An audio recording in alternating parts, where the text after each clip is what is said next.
त्या ठिकाणी आपण जसे ग्रह लिहितो नावं, तसं काय काय कुंडल्यामध्ये नावं न लिहिता ते चिन्ह लिहितात. त्याच्यावर मग आपल्याला ते कोणते ग्रह आहेत ते ओळखता आलं पाहिजे. तर त्याच्याकरता आता आपण ग्रहांची इंग्रजी नावं बघूया.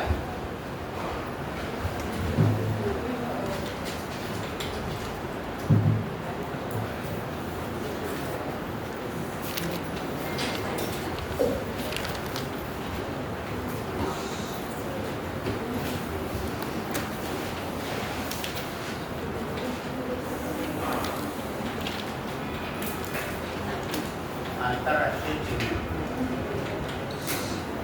असं ग्रहांचं पण आहे आणि राशींचं पण आहे. अगोदर आपण ग्रहांचं बघूया. रवी, त्याला इंग्रजीमध्ये सन, इंग्रजी नाव सन आहे आणि रवीचं आंतरराष्ट्रीय चिन्ह असं गोल काढून त्याच्यामध्ये चिन्ह रवीचं. नंतर चंद्र,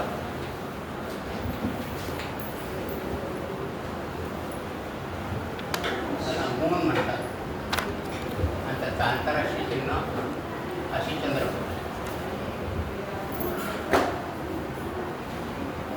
मंगळ, मंगळाला मार्स असं म्हणतात. त्याचं आंतरराष्ट्रीय चिन्ह असं गोल काढून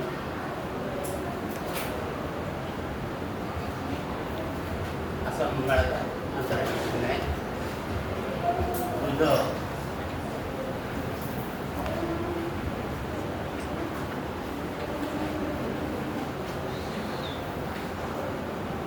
बुधाला मर्क्युरी असं म्हणतात आणि बुधाचं आंतरराष्ट्रीय चिन्ह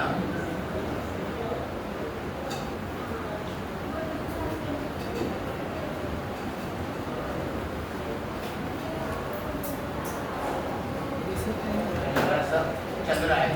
पेपरचं काही दिसत नाही. बुधाच्या वरती चंद्र येतो. तर बुधा बुद्धीचा कारक आहे. त्याचा अँटेना म्हणून लक्षात ठेवावं बुधाला. नंतर गुरु,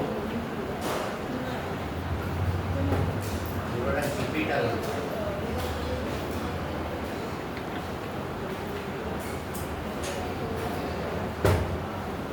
त्याचा आंतरराष्ट्रीय चिन्ह असं 2 सारखा आकडा काढून. तर शुक्र,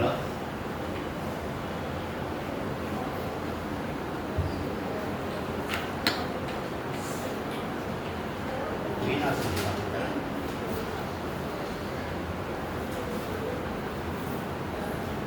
त्याचा आंतरराष्ट्रीय चिन्ह असं. आता बघा, शुक्राचं असं आहे, बुधाचं पण तसंच आहे, पण बुधाला वरती अँटीना आहे बुधाला, आणि मंगळाचं वरती बाण आहे मंगळाचं. शनी, शनीला Saturn,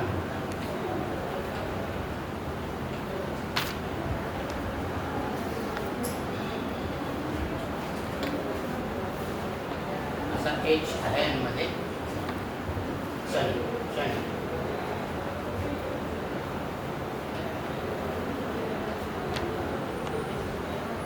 राहुला ascending node,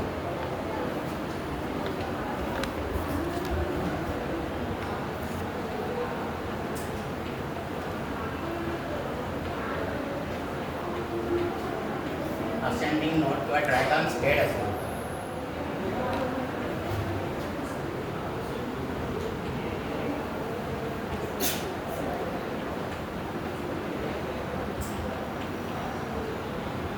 ascending node किंवा ड्रॅगन्स हेड त्याचं आंतरराष्ट्रीय चिन्ह आहे.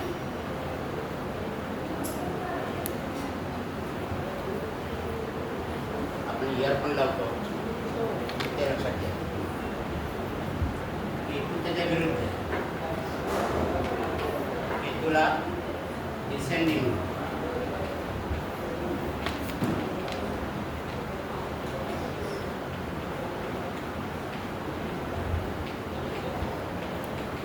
किंवा ड्रॅगॉन्स टेल.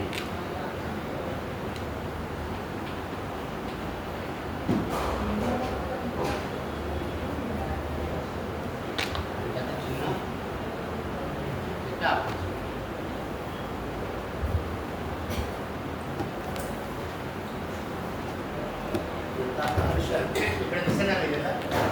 हो. आता हर्षलला आपण आपल्याकडे प्रजापती म्हणतो. प्रजापती पण प्रजापती शब्द जास्त करून वापरत नाही, हर्षलच वापरतो.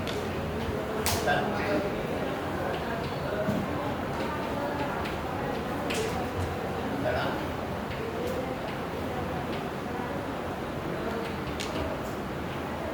हर्षल इथे निघा खाली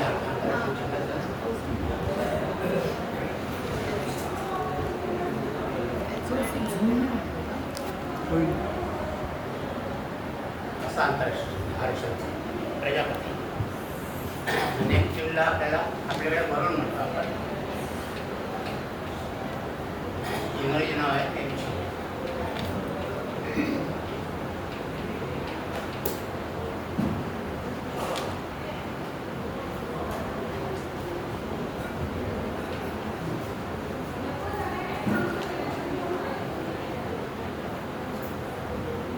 सगळीकडे बाणांचे प्रकार आहेत. नेपच्यून आणि प्लुटो, प्लुटोला आपण इंद्र म्हणतो.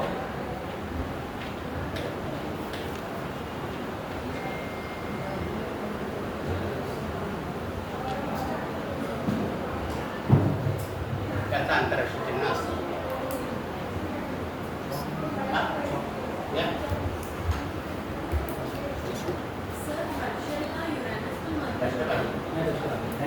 का?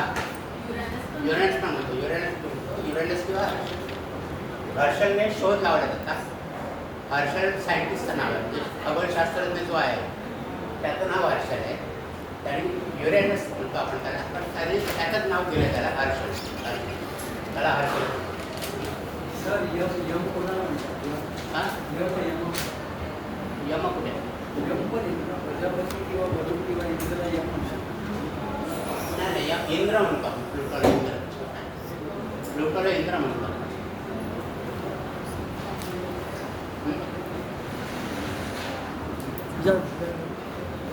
तो यमाग्रज तू आपल्या श्लोकामध्ये येतो शनीचा. नीलांजन समाभासम रवी पुत्रम यमाग्रज. शनीचं वर्णन केलं आहे की रवीचा पुत्र आहे शनी आणि यमाचा अग्रज आहे, यमाचा वडील बनतो, अग्रज असं शनीचं वर्णन केलं यमाग्रज. तर ही झाली ग्रहांची नावं. अशी राशींची पण आहेत नावं आणि चिन्ह आहेत त्यांची पण. ती पुढच्या वर्षी तुम्ही ज्यावेळेला भावचलित कुंडली मांडायला शिकाल त्यावेळेला तुम्हाला त्या पुस्तकामध्ये ज्योतिषोक्तीमध्ये राशींची चिन्ह दिलेली असतात. मग कोणती राशी त्या भावारंभी आहे ती त्या चिन्हावर नाव. तर ती त्यांची आंतरराष्ट्रीय चिन्ह आहेत. आता आपण राशींचं बघूया. ग्रहांची पाहिली आता आपण राशी बघूया. सर एक मिनिट काय झालं?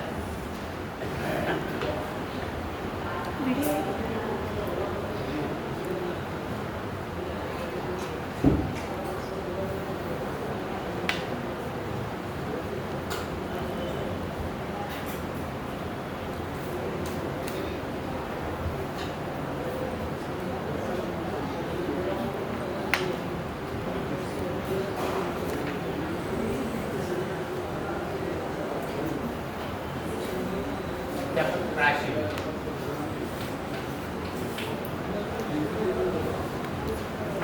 पहिली राशी मेष. त्याला एरीज म्हणतात.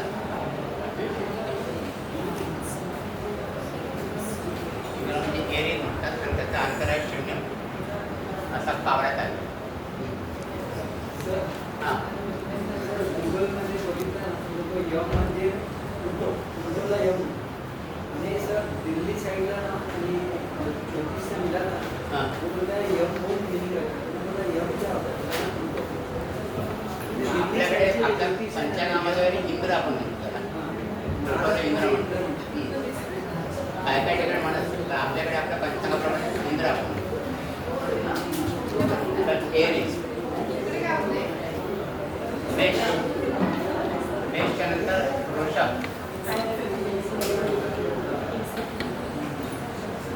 वृषभ तावरस,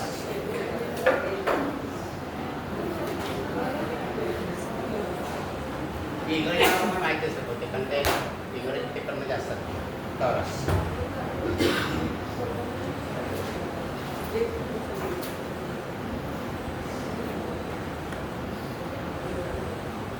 ही अशी शिंग आहेत बैलाची टॉरस.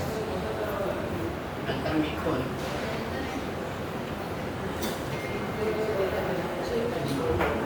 जेमिनी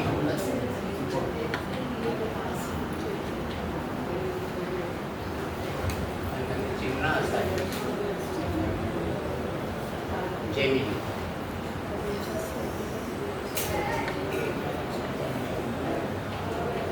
कर्क राशीला कॅन्सर.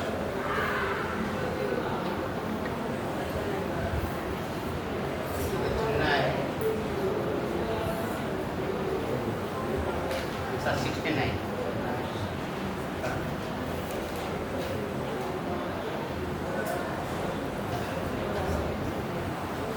कॅन्सर.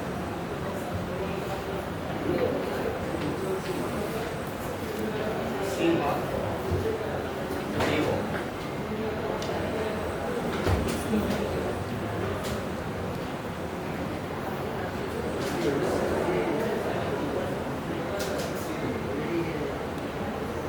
लिओ.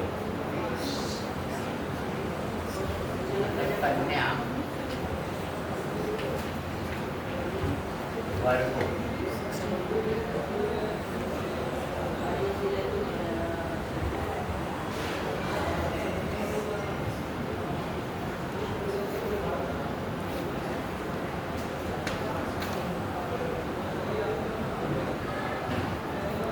असा 20 प्रकार आहेत.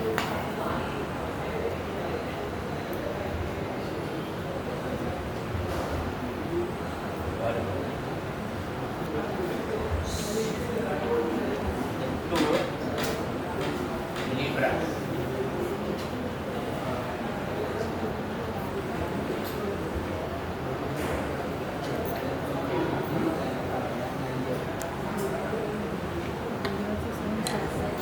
लिब्रा.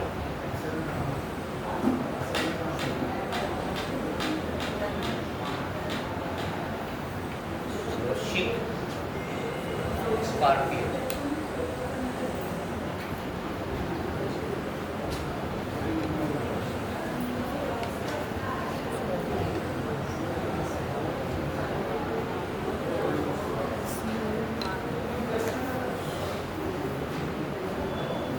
कॅन्सरमध्ये आहे स्कॉर्पियो. सर ॲरो येतो. ॲरो आहे. माझं ड्रॉइंग एवढं चांगलं नाही आहे. धनु, सॅजिटेरियस.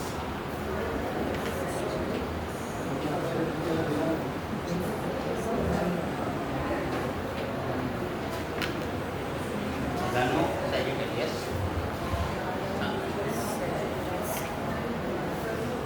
अशी 2 माणसं. धनु, मकर, कॅप्रिकॉर्न.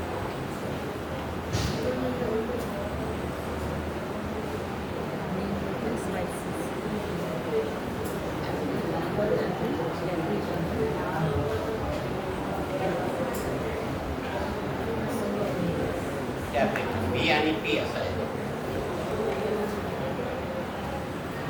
कुंभ,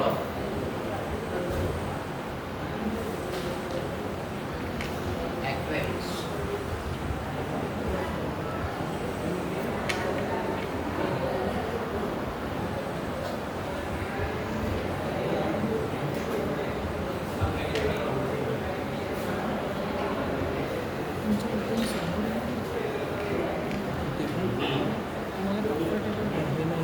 किती वाजता तुम्हाला बघायला नाही मला दिसतं.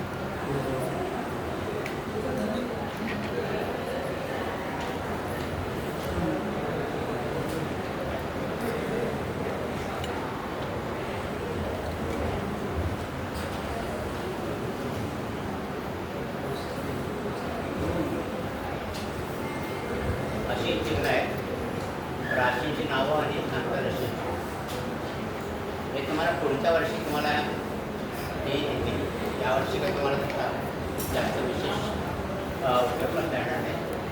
फक्त आंतरराष्ट्रीय नावं किंवा इंग्रजी नावं तुम्हाला माहिती असेल सगळी, पण काही काही कुंडल्यांच्यामध्ये नावं न देता चिन्ह देतात.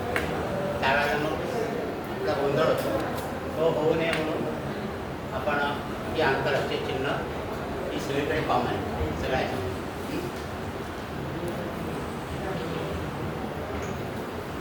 आता आपण हे जे माहिती घेतली ही सगळी त्याची सर थोडं तुमच्या बाजूला हां घ्या. खालून होतं.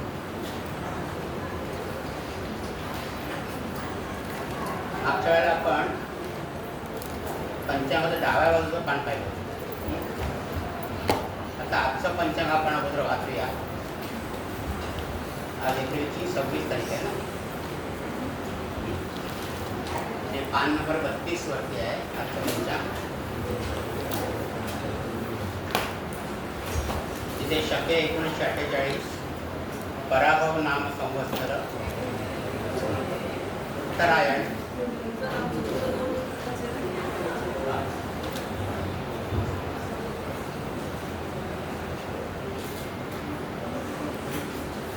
रोज तुम्ही पण पंचांग वाचायची सवय ठेवा.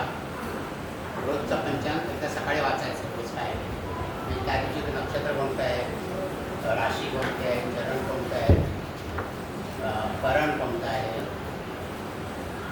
ही माहिती आपल्याला असली पाहिजे.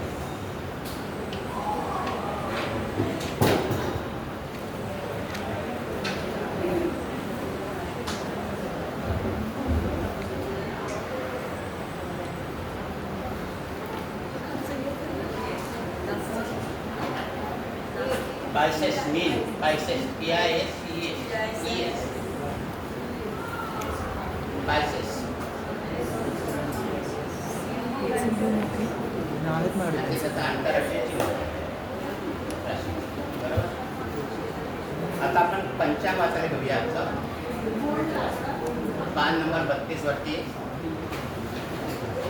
शके 1948 पराभव नाम संवत्सर उत्तरायण सौर वसंत ग्रीष्म ऋतू. म्हणजे ह्या आठवड्या ह्या पंधरवड्यामध्ये सौर जे ऋतू आहेत तो वसंत पण आहे आणि नंतर ग्रीष्म पण सुरू होणार आहे या पंधरवड्यात. म्हणून दोन्ही नावं ठेवली. वैशाख शुक्ल पक्ष आहे. इंग्रजी महिना एप्रिल आणि मे महिना याच्यामध्ये आहे. त्याचा भाग थोडा. चांद्र वसंत ऋतू आणि संवत आहे 2082. आज कोणती तिथी आहे? आज दशमी आहे. दशमी रविवार. वैशाख शुक्ल पक्षाची दशमी आज आहे. वार रविवार आहे आणि तिथी जी आहे ती संध्याकाळी 6:07 आहे दशमी. त्याच्यानंतर एकादशी सुरू होते. नंतर नक्षत्र आज आहे मघा नक्षत्र आहे. मघा नक्षत्र कोणत्या राशीमध्ये येतं? सिंह राशीमध्ये. म्हणजे चंद्र आज सिंह राशीमध्ये आहे. मघा नक्षत्र आहे आणि ते संपणार आहे रात्री 8:27 आहे मघा नक्षत्र. नंतर योग आहे वृद्धी. वृद्धी योग आहे तो रात्री 10:28 संपणार आहे. दिवसाचं करण पहिलं करण कोणतं आहे? म्हणजे दुसरं करण आहे ते. म्हणजे राशी आज दिवसा संपणार आहे ना. तर दुसरं करण बरं ते आहे 18:07. आता इथे तुम्हाला सांगून ठेवतो जे करण राशी समाप्तीबरोबर संपतं. बघा दोघांपैकी एक करण जे आहे ना ते नेहमी राशी समाप्तीबरोबर संपतं. ते उत्तरार्धातलं करण असतं त्या तिथीचं.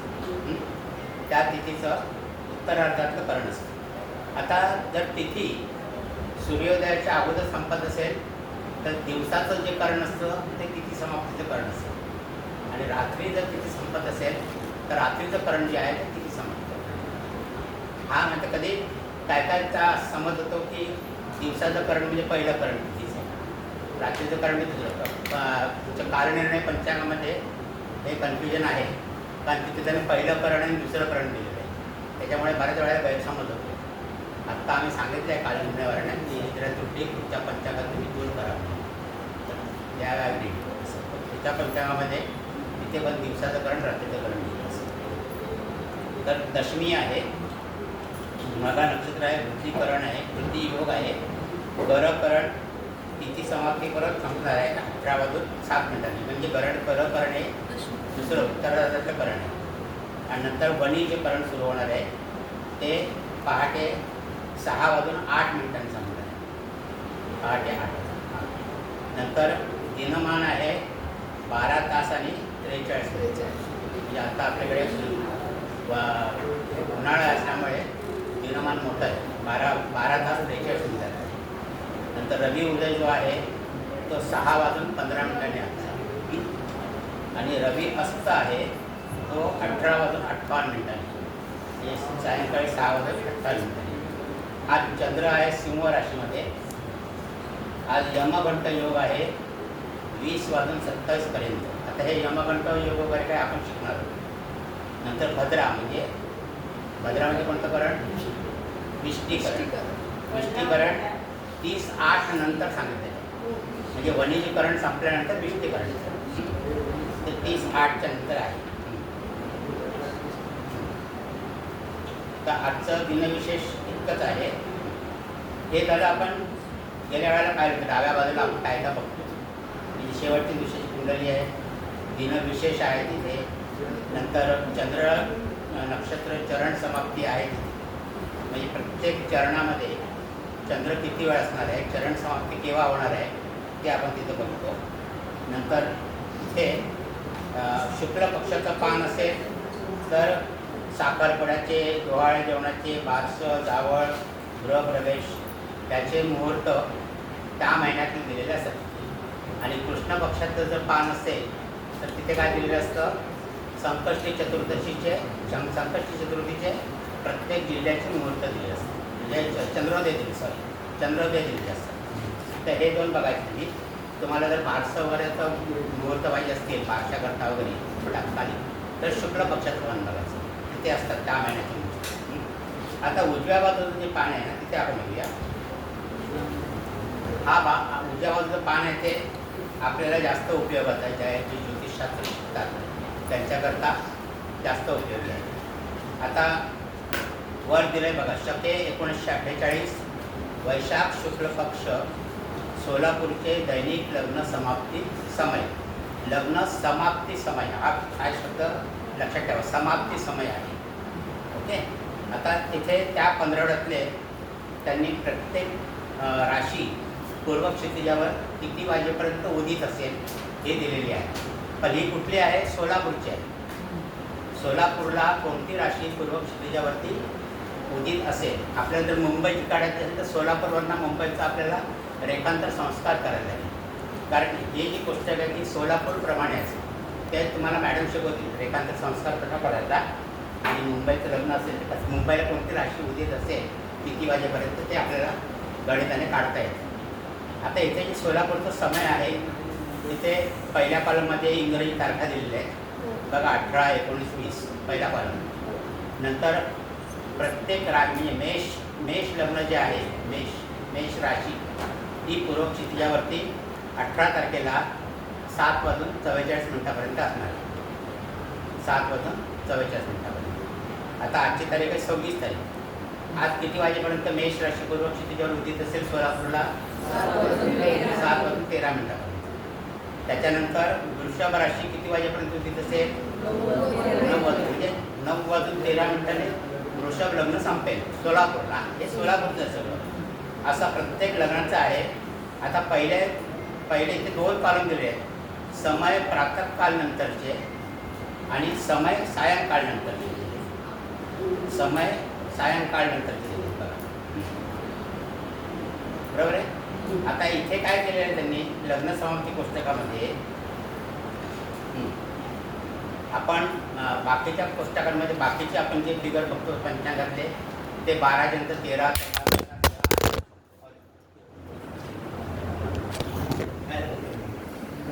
काही नाही राहत, काय नाही.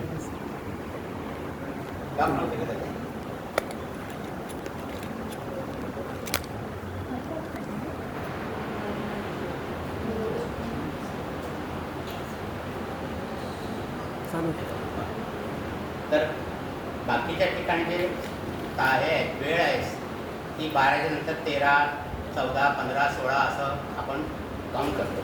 पण इथे लग्न समाप्ती पुस्तकामध्ये प्रातःकाळ नंतरचे आणि सायंकाळ नंतरचे असं त्यांनी दिलेलं आहे. तर जी मोठी ओळ आहे, आता इथे कन्या लग्नापर्यंत आहे बघा या पानावर, तर ते संध्याकाळी 5 वाजून आता 26 तारखेला 5 वाजून 50पर्यंत 5:50ला कन्या लग्न संपतं आहे. नंतर मग टूळ लग्न जे आहे ते रात्री 8 वाजता संपणार आहे. त्याच्यानंतर वृश्चिक लग्न जे आहे ते 10 वाजून 14 मिनिटांनी संपणार आहे. नंतर 12 वाजून 20 मिनिटांनी धनु लग्न संपणार आहे. रात्री 2 वाजून 10 मिनिटांनी मकर लग्न संपणार आहे. आता इथे एक गमत बघा, आता रात्री 2 वाजून 10 मिनिटांनी मकर लग्नाची समाप्ती आहे.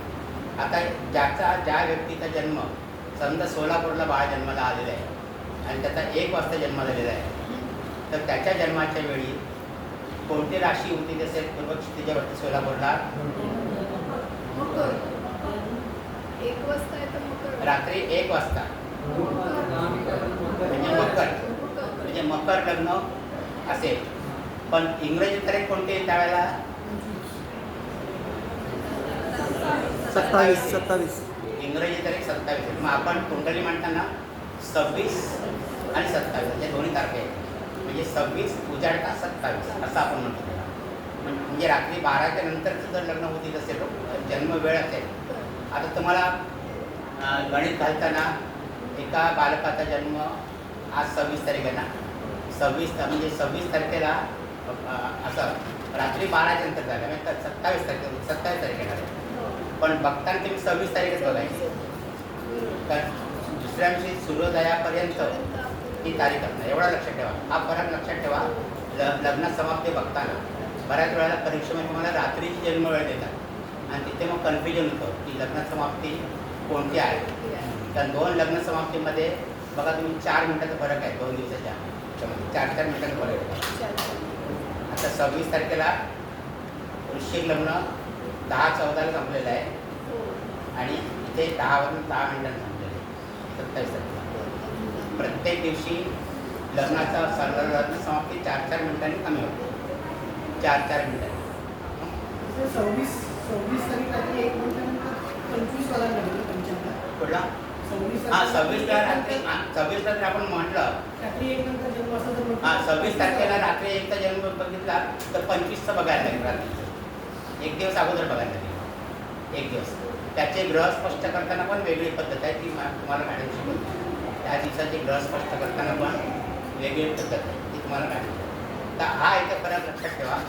कालनिर्णयामध्ये तुम्हाला 11 ते 12 नंतर 13, 14 असं दिलेलं आहे. इथे फक्त त्यांनी लग्न समाप्तीला प्रातःकाळ नंतरची आणि सायंकाळ नंतरची असं दिलेलं आहे. 10 फरक आहे 10 ते 55. आणि लग्न समाप्ती पुस्तक आहे हे विशेष आहे. म्हणजे ते लग्न समाप्त होणार त्या वेळेला.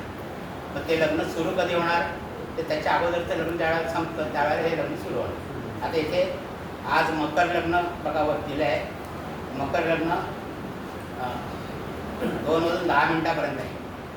मकर लग्न सुरू कधी होणार आहे तर 12 वाजून 20 मिनिटांनी. धनु लग्नाची समाप्ती ही मकर लग्नाची सुरुवात असं आहे.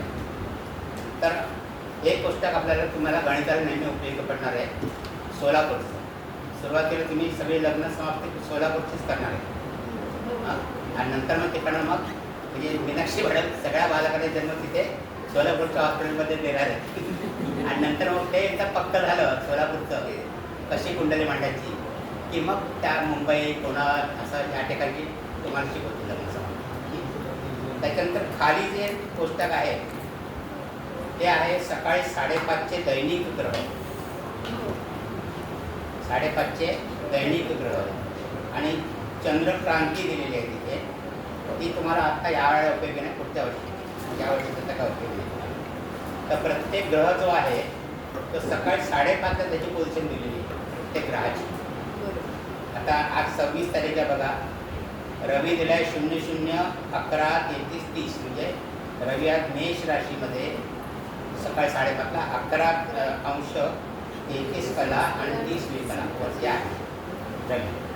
तसंच चंद्र, मंगळ, बुध, गुरु. आता जे ग्रह वक्री आहेत त्यांच्या खाली नोट दिलेलं असतं वक्री किंवा अस्तंग. तर तिथे बुध आहे बघा, बुधवाच्या खाली एक अस्तंगत दिलेलं आहे. म्हणजे बुध 1 तारखेला अस्तंगत होतो बुध एवढे लक्षात. तिकडे वक्री असेल तर व दिलेलं असतं खाली खाली तळात टिप टिप ती दिलेली असते. एकदम खाली राहील. बुधाच्या खाली बघा 1 आणि अ दिलं आहे. म्हणजे 1 तारखेला बुध अस्तंगत होणार आहे 1 तारखेला. हां, तसं वक्री मार्गीची पण तशात तुम्हाला इकडे नोट देते की मा असेल तर त्या तारखेला फक्त मार्गी होणार, व असेल तर त्या तारखेला फक्त वक्री होणार असं. हां, तर हे गोष्ट काय ते सकाळी 5:30चं प्रत्येक ग्रहाची स्पष्ट ग्रह दिलेले आहेत. सकाळी 5:30चे. सकाळी 5:30चे का दिलेले आहे तिथे? सकाळी 5:30चेच का दिलेले आहे? तर खरं म्हणजे हे जे ग्रह आहे ते 0-0 रेखांशाचे रात्री 12चे ग्रह दिलेले आहेत. आपली प्रमाण वेळ आहे ती 82:30ची आहे. म्हणजे ग्रीनविचपेक्षा आपण 5.5 तास पुढे आहोत ग्रीनविचपेक्षा. म्हणून आपल्याकडे सकाळी 5:30चे दिलेले आहेत. हे ॲक्च्युली ग्रीनविचचे रात्री 12चे ग्रह आहेत स्पष्ट ग्रह. परंतु आपल्याकडे आपण प्रमाण वेळ आपली 5.5 तास पुढे आहे त्याच्यापेक्षा. म्हणून आपल्याकडे सकाळी 5:30चे दिलेले आहेत तेवढं. तर हे सकाळी 5:30चे. आता तुम्ही म्हणाल की हे नुसते 5:30चे ग्रह दिले आहेत. आता बालकाचा जन्म समजा दुपारी 11 वाजता झाला असेल, मग ते कसं करणार आपण? मग त्यावेळेला तो ग्रह किती उंचावर असेल, किती कलांवर असेल, किती विकलांवरती असेल, ते आपण कसं काढणार मग? तर ते तर काय पंचांगात दिलेलं नाही ना. मग ते कसं करायचं? समजा आज 26 तारीख आहे. 26 तारखेला सोलापूरला एका बालकाचा जन्म सकाळी 11 वाजता झालेला आहे. त्याची कुंडली तुम्हाला मांडता येणार, ते मॅडम सोबत. ग्रह स्पष्ट करताना तुम्हाला कसं करायचं? तर आता हे 26 तारखेला सकाळचे ग्रह दिलेले आहेत ना 5:30चे, आणि जन्म आहे 11 वाजता. मग काय करायचं तुम्ही? 27 तारखेचे सकाळचे 5:30चे ग्रह घ्यायचे. 27 तारखेला रवी ते बघा 00, 12, 31, 53 27. त्याच्यातनं 26 तारखेचे सकाळचे ग्रह वजा करायचे. म्हणजे काय होईल की या 24 तासातली ग्रहाची गती तुम्हाला मिळेल. 24 तासाची, ओके. आणि 11 म्हणजे सकाळी 5:30 वाजल्यापासून किती पुढे आला आहे ग्रह? 5:30 वाजल्या 5:30 ते 11 म्हणजे किती झाले? 5.5 तास झाले. म्हणजे 5.5 तास म्हणजे 330 मिनटं ग्रह पुढे आले. 330 मिनटं. मग आता ही जी 24 तासाची गती मिळेल तुम्हाला, ही असणार आहे 24 तास म्हणजे 1440 मिनिटाची गती, ओके नाही? ही जी गती मिळणार आहे 24 तासाची, ती तुम्हाला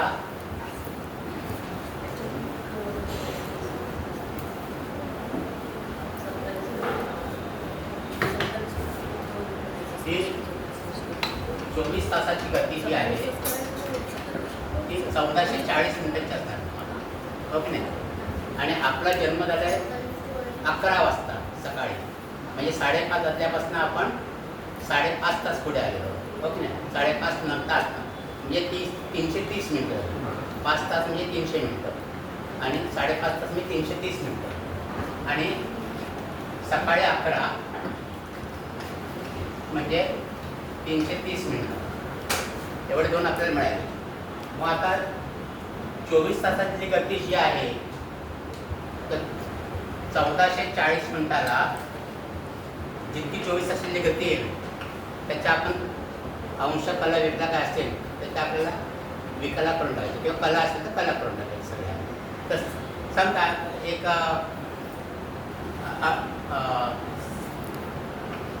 59 कला समजा आल्या, 59 कला किंवा त्याला आपण 60 ने गुणलं समजा, तर विकला करून जाऊ. कारण काय कमी आहे, विकलापर्यंत आहे ते कमी.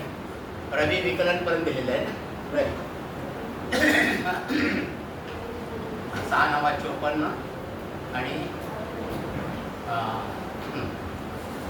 30 आणि 35 हे साधारण समजा 800 असते विकला. 59 कला जर असेल रवीची गती एका दिवसाची, तर 24 तासाला 3540 विकला अंदाज करा तुम्ही. 59 कला असेल पण 1440 मिनिटात जर एवढा रवी पुढे गेलेला आहे तर 330 मिनिटाला किती जाईल तो? असं त्रैराशिक आपल्याला मांडायचं. म्हणजे काय करणार आपण? 330 गुणिले 35 ते 40 भागिले 1440. हे तुम्हाला गणित सोडवायला लागेल, म्हणजे पुढे तुम्हाला येणार सोडवायला.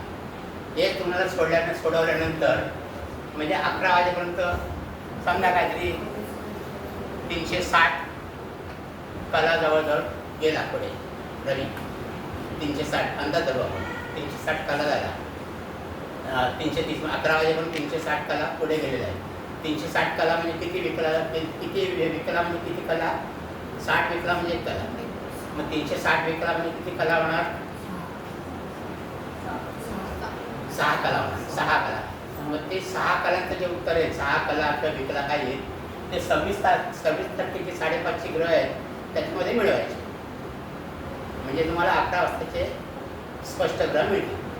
असं तुम्हाला प्रत्येक ग्रहाचं करायला लागेल. 12 ग्रह स्पष्ट करायला लागतील तुम्हाला. कारण पंचांगामध्ये प्रत्येक तासाचे जरी ग्रह द्यायचे म्हटले तर पंचांग एवढं मोठं होईल. त्याच्याकरता ते 24 तासाची गती येतात आणि त्याच्यातून तुम्हाला ते हे तुम्हाला शिकवणार मॅडम सगळं. मी फक्त आता उदाहरण देतो तुम्हाला. तर अशा याच्याकरता ते पुस्तक दिलेलं आहे स्पष्ट ग्रहांचं. त्याच्यावरनं तुम्हाला जन्म केव्हाही जरी असेल, दिवसाचा किंवा रात्रीचा, तर त्या वेळेपर्यंत तो ग्रह किती पुढे गेला आहे हे तुम्हाला काढते. त्याला स्पष्ट ग्रह करण्यास आपण म्हणतो. तर त्याच्याकरता तुम्हाला हे पुस्तक उपयोगी पडेल.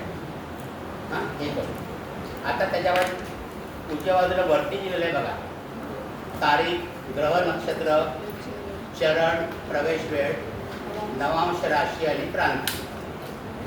नवांश राशी आणि क्रांती इथे तुम्हाला प्रत्येक ग्रहाची क्रांती दिली आणि रवी चंद्राची क्रांती फक्त इकडे दिली, ग्रहस्पर्धेच्या इकडे दिलेली आहे. बाकीच्या ग्रहांना क्रांती दिलेली नाही, ती वर दिलेली आहे प्रत्येकाची. आता ते गोष्ट जर आपण समजून घेऊया. तिथे प्रत्येक ग्रह आहे बघा. आता इथे रवी या 15वड्यामध्ये, या 15वड्याचं जे पुस्तक आहे त्याच्यामध्ये कोणता ग्रह कोणत्या नक्षत्रात असेल ते त्यांनी दिलेलं आहे. आता इथे रवी बघा 20 एप्रिलला अश्विनी नक्षत्राच्या 3ऱ्या चरणामध्ये प्रवेश केलेला आहे. इथे चरण प्रवेश वेळ आहे, ही चरण समाप्ती वेळ नाही आहे. आणि डाव्या बाजूला जे आहे ते चंद्र नक्षत्र चरण समाप्ती वेळ आहे. इथे प्रवेश वेळ आहे, हे लक्षात घ्या परत.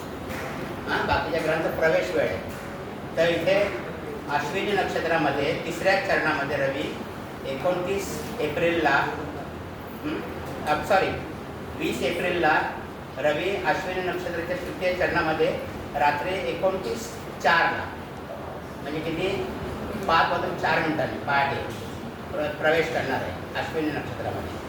नंतर 24 तारखेला अश्विनी नक्षत्राच्या 4थ्या चरणामध्ये प्रवेश करणार आहे तो 15:06. नंतर 27 तारखेला, आता 27 तारीख म्हणजे उद्या आहे बघा, उद्या 27 तारखेला भरणी नक्षत्राच्या प्रथम चरणामध्ये प्रवेश करणार आहे तो 25:17. आता रवी एका नक्षत्रामध्ये साधारण 13.5 दिवस असतो. रवी जर रोजचा 1 अंश जातो समजून धरलं तर 13 दिवसाला 13 अंश आणि पुढे 20 करा. एक नक्षत्र 13 अंश 20 पर्यंत असतं. म्हणजे रवी रोजचा 1 अंश गेला तर एका नक्षत्रामध्ये तो साधारण 13.25 ते 13.5 दिवस असतो. एवढा ढोबळ अंदाज आपल्याला येतो. आणि एका चरणामध्ये तो साधारण 3 ते 4 दिवस असतो. 3 ते 4 दिवस एका 3 आणि 4 दिवसाच्या मध्ये असतो एका चरणामध्ये. असं हे रवीचं दिलं आहे. नंतर चंद्राचं आपल्याला तिकडे दिलं आहे स्पष्टपणे डाव्या बाजूला. नंतर मंगळाचं पण असं दिलं आहे, मंगळ कोणत्या नक्षत्रामध्ये केव्हा जाणार आहे, बुध केव्हा जाणार आहे, असं सगळ्यांचं दिलेलं आहे. आणि त्यांच्या क्रांतीचा तुम्ही विचार करू नका. आणि नवांश राशी जी आहे, नवांश जी आहे राशी ती सुद्धा नवमांश म्हणजे आपण शिकू पुढे, त्यावेळेस तुम्हाला कळेल. नंतर चंद्राचं डाव्या वगैरे आहे ना, मोठं गोष्ट तिथे चंद्राला सगळ्यात जास्त महत्त्व दिलेलं आहे आपल्या पंचांगामध्ये. डाव्या बाजूला खाली दिले बघा, चंद्र नक्षत्र चरण समाप्ती वेळ भारतीय प्रमाण. पण ही चरण नक्षत्र समाप्ती वेळ दिली आणि इथे प्रवेशाची वेळ आहे, हे लक्षात ठेवा. इथल्या ज्या वेळा आहेत त्या प्रवेशाच्या वेळा आहेत. आणि असं गुरु, शुक्र, राहू. आता राहू बघा, राहू मंदगती ग्रह आहे तर 15 दिवसामध्ये तो एका चरणामध्ये असणार आहे. राहू केतू ते असं दिले. नंतर त्याच्या बाजूला जो उभा कॉलम आहे दुसरा, तिथे प्रत्येक दिवसाचे प्रमुख योग दिलेत ग्रहांचे. आता आपण योग ते आपण पंचांग शिकतो ते वेगवेगळे, आणि ग्रहांचे होणारे योग ते वेगळे, ते आपण नंतर शिकणार आहोत योग. फक्त ते नंतर तुम्हाला कळते काय काय दिले ते आपण नंतर बघू त्याचे. हां, आता ते योगाचे आद्याक्षरे जे दिले आहेत ना, आता वरती बघा 18 तारखेला चंद्र लागू दिलाय ना, म्हणजे चंद्र लाभ योग गुरु असा. ते ला म्हणजे लाभ काय दिले आहे बघा, खाली योगाची नावाने अक्षर दिले आणि किती अंशावर तो योग होतो, योगांमध्ये किती अंश अंतर असेल तर तो योग होतो ते दिलेलं आहे. ते तुम्ही आत्ता काय बघू नका, आपण शिकणार आहोत सगळे त्यावेळेला तुम्हाला. हां, त्याच्या खालीच लगेच दिले ना. हा, यू म्हणजे युती. भू म्हणजे भूत का? हा, भू म्हणजे बुध. बुध बुध लाभ बुध आणि कुठं म्हणजे लाभ योग झाले. हे तुम्हाला आत्ता काय उपयोग नाही, आपण शिकणार त्यावेळेला तुम्हाला कळेल. तर ह्या पानावरती आपल्याला इतकी माहिती आहे बघा पंचांगाची. हां, काय झालं? हां, त्यांचे नसतील योग त्यावेळेला म्हणून नाही, ज्यावेळेला असतात त्यावेळेला देतात त्यांचे. ग्रहांचे प्रमुख असे दिले ते. हे योग आपण नंतर शिकणार आहोत, सगळे डिटेलमध्ये शिकणार आहोत. त्यावेळेला तुम्हाला याचा उलगडा होईल त्याचा. तर आता हे उजव्या बाजूचं पान तुम्ही पाहिलं, ओके नाही? उजव्या बाजूचं पान पाहिजे, डाव्या बाजूचं पान पाहिलं, बरोबर? आता डाव्या बाजूला जी काय माहिती आहे ते तुम्ही म्हणत होतात घबाड योग बाकी काय काय तर ते आता आपण काय काय असतं ते बघूया. त्यांची क्वेरी आहे. हां, तिथे कसं सगळं दिलेत ना, तसं ते केतू दिलं नाही. कुठे केतू दिलं नाही? तिथे खाली. हां हां, ह्याच्यामध्ये केतू का दिलं नाही? कारण राहूच्या समोर असतो नेहमी केतू, राहूच्या समोर असतो नेहमी केतू. आता केतू जर दिलं असतं तर आणखी जागा वाढली असते पंचांगात. त्यांना जागा ती सगळी मॅनेज करायची, म्हणजे जास्तीत जास्त माहिती देण्याकरता. तर ते एकच गरज असतं. तर राहू आणि केतू नेहमी समोर असतात. म्हणजे राहू जर दिलेलं असेल त्याच्यामध्ये 6 राशी मिळवल्या की केतू मिळतो तुम्हाला असं.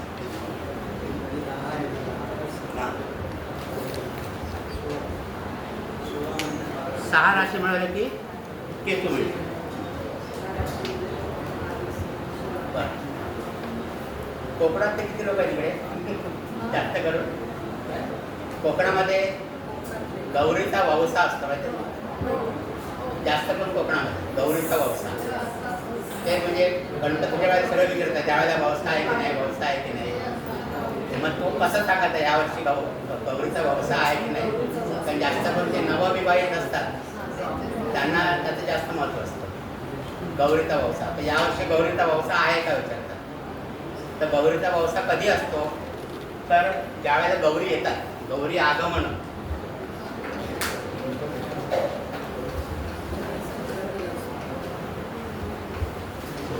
नंतर गौरी पूजन असतं.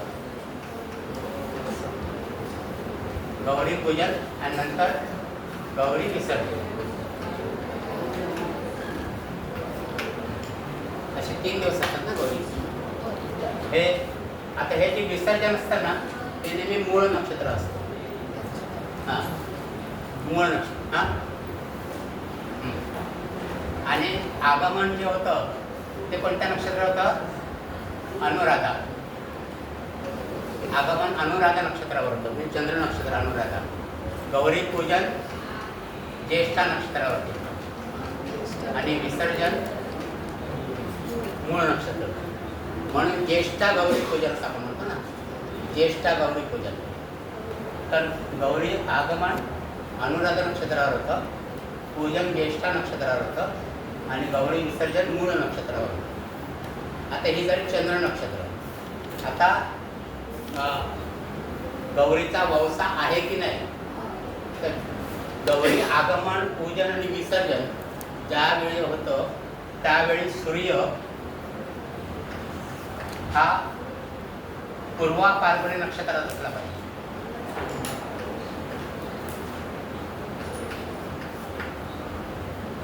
पूर्वा फाल्गुनी नक्षत्रामध्ये सूर्य असला पाहिजे. पूर्वा फाल्गुनी तरच त्या वर्षी गौरीचा वौसा असतो. आता सूर्य पूर्व फाल्गुनी नक्षत्रामध्ये केव्हा असतो? कन्या राशीमध्ये पूर्व फाल्गुनी नक्षत्र पुढे येतं, सिंह राशीमध्ये येतं. सिंह राशीमध्ये मघा, पूर्व फाल्गुनी आणि पूर्वाषाढ, उत्तरा फाल्गुनी, पूर्व फाल्गुनी, उत्तरा फाल्गुनी. तर मघा नक्षत्र म्हणजे सिंह राशीमध्ये केव्हा जातं? 15 ऑगस्ट जातं. एका राशीमध्ये, एका नक्षत्रामध्ये रवी 13.5 ते 14 दिवस असतो. 15 नाही, साधारण 16 तारखेला जातो ऑगस्ट महिन्याचा सिंह राशीमध्ये. आणि नंतरचा मघा नक्षत्रामध्ये तो साधारण 29 आणि 30 तारखेच्या दरम्यान असतो. म्हणजे पूर्व फाल्गुनी नक्षत्रामध्ये साधारण 30 ऑगस्टला रवी जातो. बघा 30 ऑगस्ट तारीख काढून, 30 ऑगस्ट.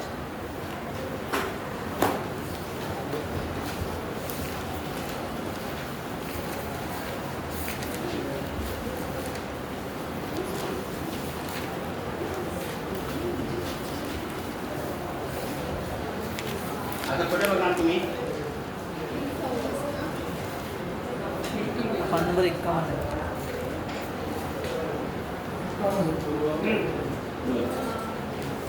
30 ऑगस्टला. आता डाव्या बाजूला बघणार की उजव्या बाजूला बघणार तुम्ही? डाव्या बाजूला तुम्हाला कसं कळेल? तिथे चंद्र नक्षत्र मिळेल ना. डाव्या बाजूला चंद्र नक्षत्र मिळेल ना तुम्हाला. 30 तारीखच्या समोर लिहिलंय काय? पूर्वा रवी असं लिहिलंय. हा, ते दिलंय. पण तुम्हाला पिन पॉईंट बघायचं असेल ते उजव्या बाजूला रवी आहे बघा, हा, इकडे. तिथे शॉर्टकट मारा ना तुम्ही. रवी पूर्व फाल्गुनी पहिल्या चरणामध्ये 30 तारखेला, 30 ऑगस्टला जातं बघा, 27:58. 27 म्हणजे रात्री 3:28 जातं पूर्व फाल्गुनी नक्षत्रामध्ये, बरोबर. आणि तो 10 सप्टेंबरपर्यंत आहे. 10 सप्टेंबरपर्यंत आहे ना. 10 सप्टेंबरला चतुर्थ चरणामध्ये, 10 सप्टेंबरला चतुर्थ चरणामध्ये आहे. म्हणजे तो 13 सप्टेंबरमध्ये आहे. 30 ऑगस्ट ते 13 सप्टेंबर रवी पूर्व फाल्गुन नक्षत्रामध्ये. आता ह्यावेळेला गणपती केव्हा येतात बघा. गौरी आवाहन कुठे आहे बघा? 17 सप्टेंबरला आहे बघा गौरी आवाहन. गौरी आवाहन 17 सप्टेंबरला आहे बघा, बरोबर. त्यावेळेला नक्षत्र कोणतं आहे बघा? अनुराधा नक्षत्र आहे ना. अनुराधा नक्षत्र आहे 1954 पर्यंत. म्हणून गौरी आवाहन दिले त्यांनी 1954 पर्यंत. म्हणजे 7:54 गौरी आणायच्या. नंतर दुसऱ्या दिवशी गौरी पूजन आहे.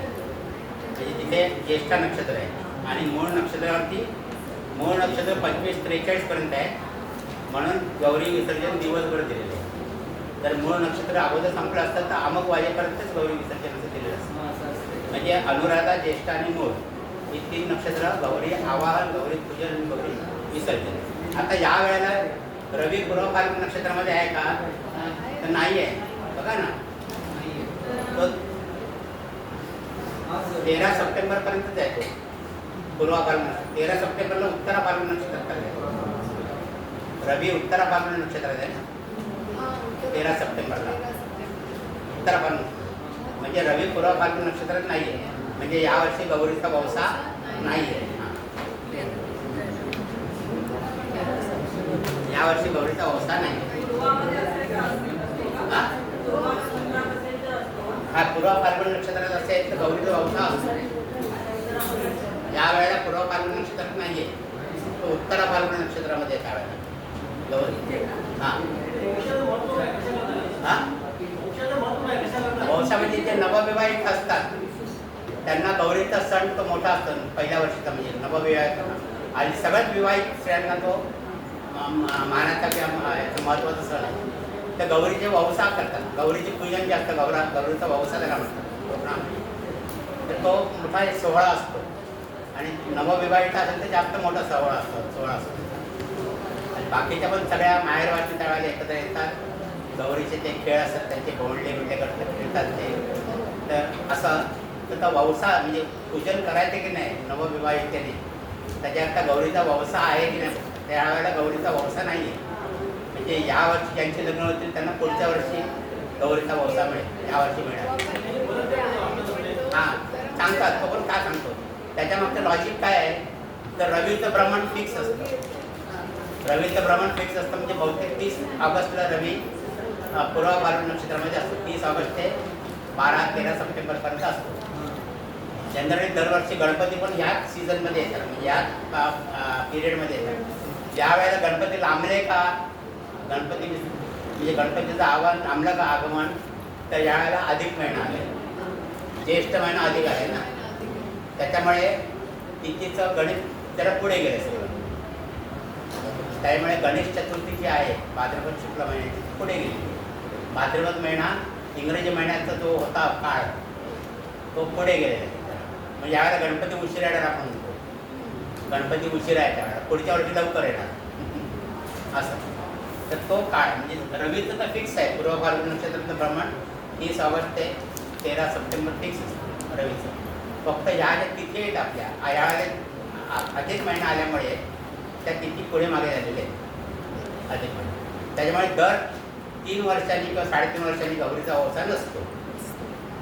हे सिंपल साधं गणित आहे की ज्या वर्षी भाद्रपद महिन्याच्या अलीकडचा अधिक मास येईल, भाद्रपद महिन्याच्या नंतर चालतं एवढं नाही, पण अगोदरच्या महिन्याचा अधिक मास येईल त्यावेळेला गौरीचा वौसा नसतो. त्यावेळेला ज्येष्ठ महिना अधिक आहे, त्याच्यामुळे गौरीचा वौसा नाही आहे त्यावेळेला.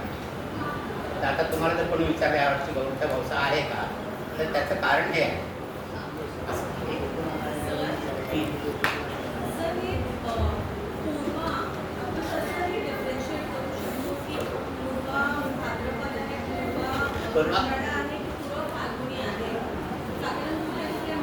पूर्व फार लिहिलं असतं ना, किंवा पूर्व फाल्गुन नंतर पूर्व असतं, पूर्व फाल्गुनला असतं आणि पूर्वाषाढा पुरुषा लिहिलं असतं, पूर्वाषाढा पुरुषा लिहिलं असतं लिहिलं, आणि पूर्व भाद्रपदा पू भा लिहिलं असतं, असं लिहिलं असतं. आणि फाल्गुनीला फक्त पूर्व आणि उत्तर असं लिहिलं असतं. नुसतं पूर्व आणि उत्तर असतं तर पूर्व फाल्गुनी उत्तरा फाल्गुनी. ओके.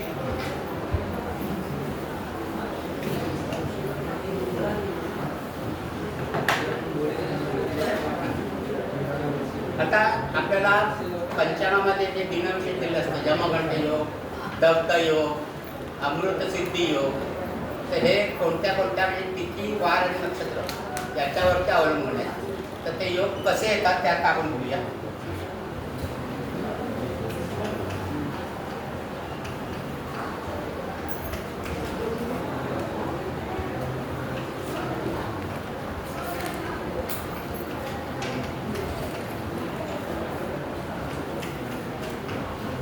तिथी वार नक्षत्रांची योग.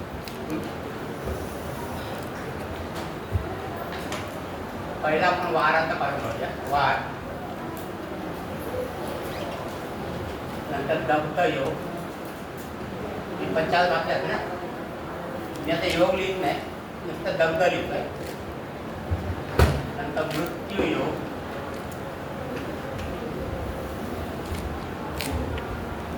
नंतर यमगंड योग,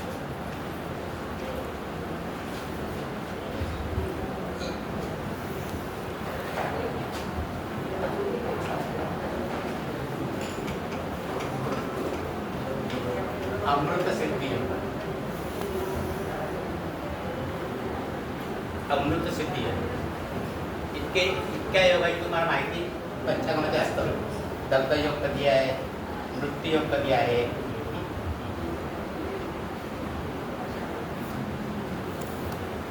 आता रविवार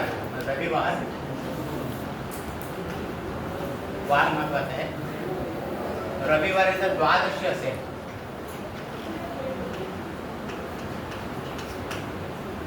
तर दत्त योग असतो. पंचांगामध्ये रविवारी जर द्वादशी आली तर दत्त योग असतो. आता द्वादशी जी आहे ती समजा रविवारीची 10 वाजेपर्यंत आहे सकाळी, तर मग दत्त योग सकाळी 10 वाजेपर्यंत, किंवा द्वादशी दुपारी 3च्या नंतर सुरू होणार असेल तर दग्धयोग दुपारी 3 नंतर असा उल्लेख असतो पंचांगामध्ये. आपण बघू नंतर ते प्रत्येक. हां बस. नंतर अनुराधा नक्षत्र असेल तर मृत्यूयोग असतो.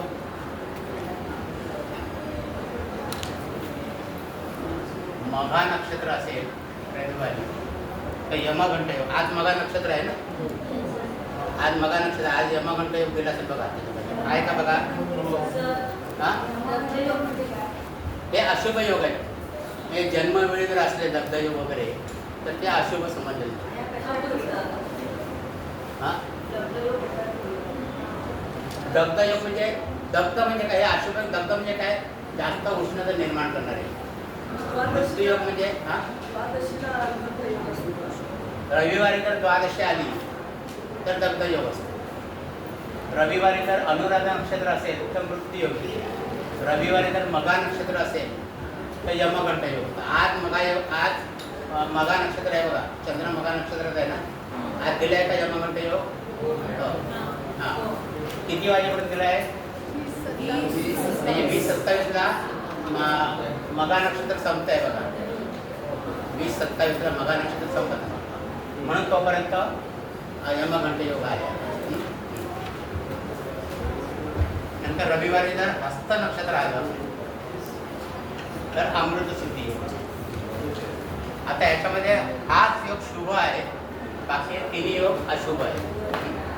अमृत सिद्धी योग आहे तो शुभ आहे, बाकीचे अशुभ योग आहे. नंतर सोमवारी एकादशी असेल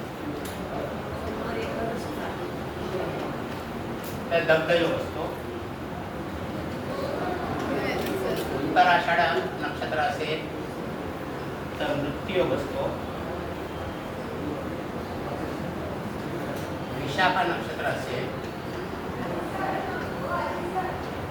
तर यमघंट योग असतो. आणि मृगशीर्ष किंवा श्रवण नक्षत्र असेल तर अमृत सिद्धी योग असतो.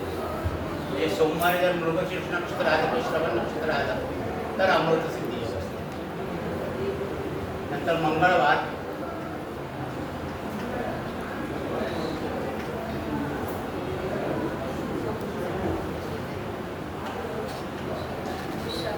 पंचमी असेल.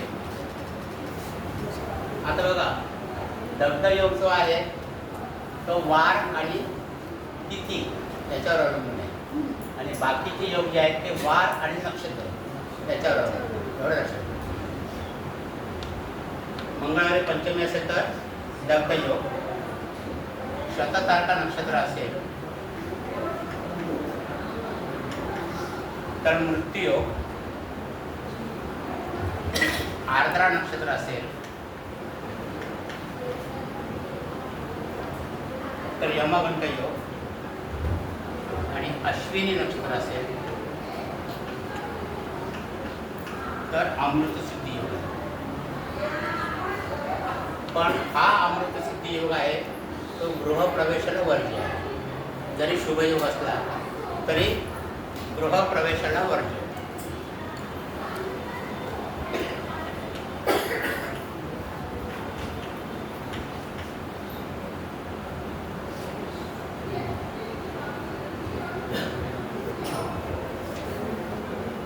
म्हणजे काय काय म्हणतात आपण वास्तुशांतीचा मुहूर्त मंगळवार म्हणजे वास्तूचा दिवस आहे, मंगळवारचा दिवस आहे. पण अश्विनी नक्षत्र असेल तर तो मुहूर्त नसतो. वास्तुशांतीला किंवा गृहप्रवेशाला वर्ज्य सांगतो.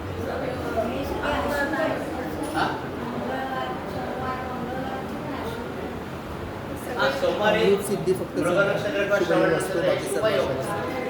हा सुद्धा अश्विनी नक्षत्र त्याला शुभयोग आहे, पण तो गृहप्रवेशाला वर्ज्य. बाकीच्या गोष्टी शुभ आहे. हा बोला. अश्विनी नक्षत्र म्हणजे हे केतूचं नक्षत्र आहे आणि मंगळ आहे त्याचं आहे. मंगळ केतू असं कॉम्बिनेशन काहीतरी आहे. ते दोन्ही उष्ण झाले सगळे, तर त्याच्यामध्ये गृहप्रवेशाला त्यांनी वर्ज्य सांगितलं. गृहप्रवेश करू नये.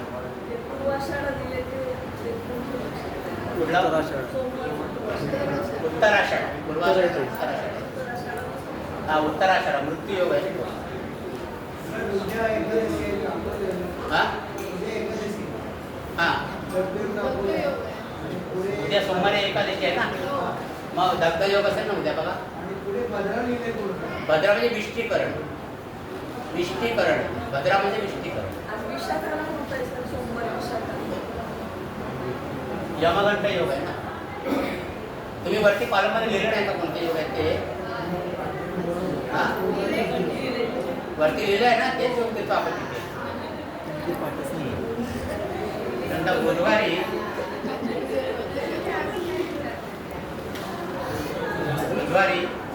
तर तृतीय असेल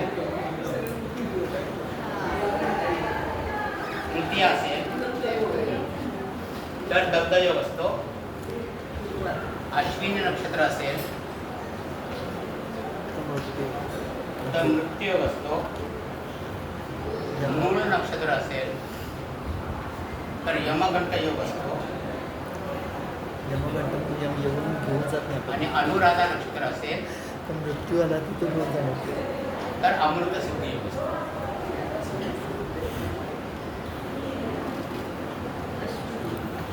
नंतर गुरुवार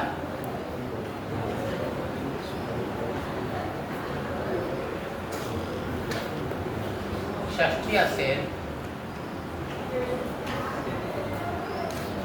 तर दग्ध योग असतो मृगशीर्ष नक्षत्र असेल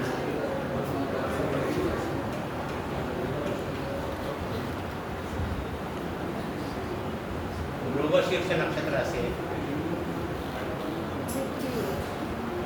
तर मृत्यू योग असतो आता गुरुवारी षष्ठी असेल ना आणि मृगशीर्ष नक्षत्र झालं तर दोन्ही योग दिलेला असेल दग्ध योग पण आणि मृत्यू योग पण दग्ध योग पण असणार तो पण षष्ठी समाप्तीपर्यंत दग्ध योग असेल आणि मृगशीर्ष समाप्तीपर्यंत मृत्यू योग असेल असं टायमिंग तिथे दिलेलं असतं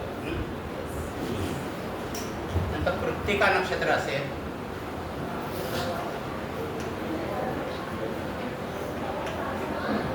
तर यमगंठ योग असतो आणि पुष्य नक्षत्र असेल तर अमृत हा सगळ्यात महत्त्वाचा योग आहे सगळ्या सोनारांना म्हणजे सोन्याचे दिवटे हे असतात सोन्याचे दुकानदार ते सगळे डोळे लावून बसलेले असतात त्या अमृत सिद्धी होत म्हणजे हे होता अक्षय तृतीयेचे संध्याकाळी होता गुरुपुष्य होता हां पण तो रविवारी होता ना 23 तारखेला होता.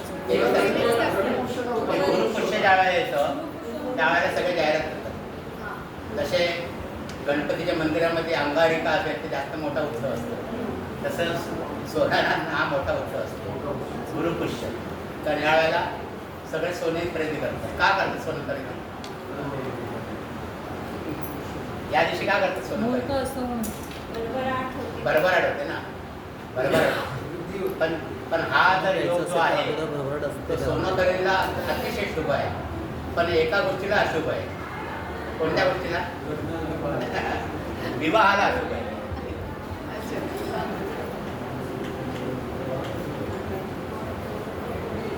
भरपूर विवाह झाले चालतील का नाही म्हणून तर विवाहाला अशुभ सांगितलेलं आहे ऐसा सुनने में आता राम और सीता का विवाह भी इसी टाइम का नाही ते पुराणातलं करते.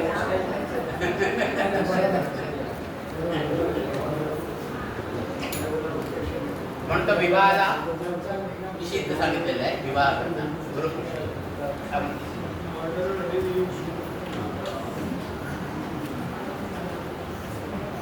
शुक्रवारी अष्टमी असेल तर दग्ध योग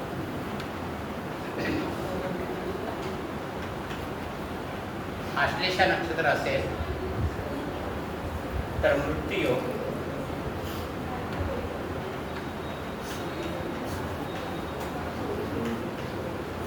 रोहिणी नक्षत्र असेल तर यमगंठ योग आणि रेवती नक्षत्र असेल तर अमृत सिद्धी योग.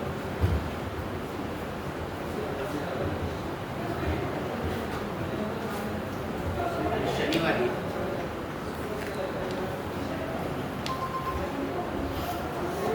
नवमी असेल तर दग्ध योग, हस्त नक्षत्र असेल तर मृत्यू योग आणि हस्त नक्षत्र असेल तर यमगंड योग. म्हणजे शनिवारी जर हस्त नक्षत्र आलं ते दोन्ही योग असतात, मृत्यू योग पण असतो आणि यमगंड योग पण असतो. आणि रोहिणी नक्षत्र असेल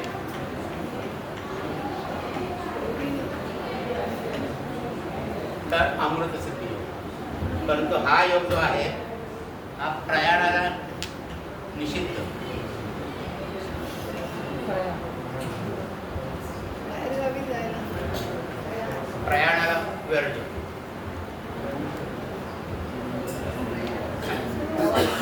प्रवास करायला वर्ज्य.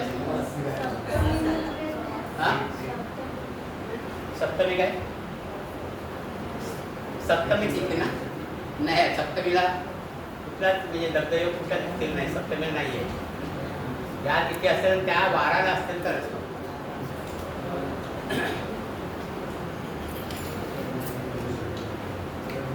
तर जे तुम्हाला आता याचा उलगड झाला असेल की पंचांगामध्ये हे योग दिलेले आहेत, दग्ध योग, मुक्ती योग, यमगंड योग. हां बोला.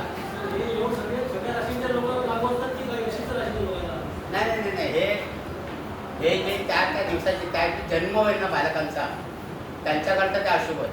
आता हे मृत्यूयोग आणि यमगंड योग म्हणजे ना, पूर्वी असं म्हणायचे की मृत्यूयोगावरती माणूस आजारी पडला जास्त तर तो मृत्यूयोग संपेपर्यंत त्याला मृत्यूचं भय असायचं, असं मृत्यूचं भय असायचं असं. म्हणजे त्यावेळेचे पण सांगायचे ज्योतिषी अमुक वाजेपर्यंत सांभाळा, तो पण धोका आहे जीवाला, असं ते ह्याच्यावर ना मृत्यूयोग आहे. यमगंड योग, अमृत सिद्धी योग. प्रयाणाला रोहिणी नक्षत्र असेल शनिवारी तर प्रयाणाला निषिद्ध सांगतो. सध्या काय आपल्याला जे तिकीट मिळेल रिझर्वेशन त्यावेळेला योग तेव्हा आपण बघत नाही, हो की नाही, जायचं तुझं. बुकिंग इम्पॉर्टंट आहे. सर्व शांती करावी लागते का? हां काय काय सांगतात की जन्माच्या वेळेला जर हे असतील योग त्याची शांती करून द्या. दग्धयोग, मृत्यूयोग, यमगंड योग असेल तर शांती करून द्या. किंवा अशुभ करण असेल तर शांती करून द्या. म्हणजे विष्टीकरण असेल, काही जे योग दिले 27 योगांपैकी तर ते वैद्युती योग आहे, गतिपात योग आहे, असे जे अशुभ योग आहेत ना त्यांची पण शांती करायची. मी त्याचं एक तुम्हाला टाकेन ग्रुपवरती कोणत्या कोणत्या नक्षत्रांची शांती कोणती कोणती सांगितलेली आहे. आपल्या ह्या पंचांगात नाही पण दुसऱ्या पंचांगात त्यांनी दिलेलं आहे. त्या टाकेची तुम्हाला फोटो काढून मी काढतो. दुसरं कोणतं काम नाही नाही बरेच पंचांगात, काल नियोजन आहे, महाराष्ट्र पंचांग आहे, सूर्य सिद्धांत आहे, बरेच. तुम्हाला सगळे पंचांग घ्यायची आवश्यकता नाही, आपण जे वापरतो ते ठीक आहे.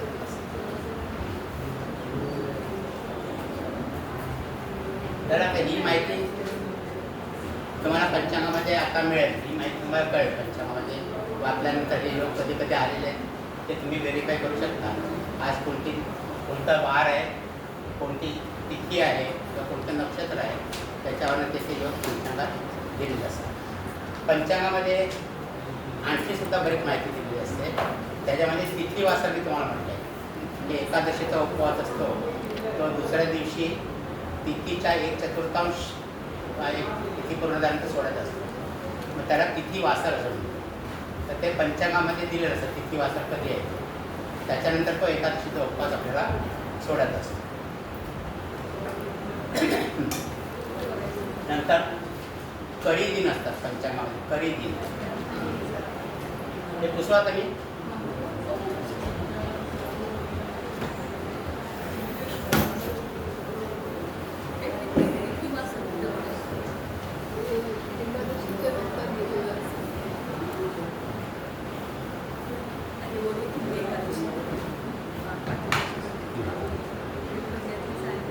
करी दिन म्हणून जे अशुभ दिन असतात, काय काय जे असतात त्याच्यात दुसऱ्या दिवसाचा दिवस असतो तो करी दिन म्हणून असतो.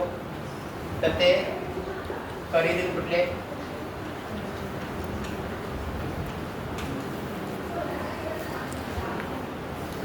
एक म्हणजे कर्क आणि मकर संक्रांत.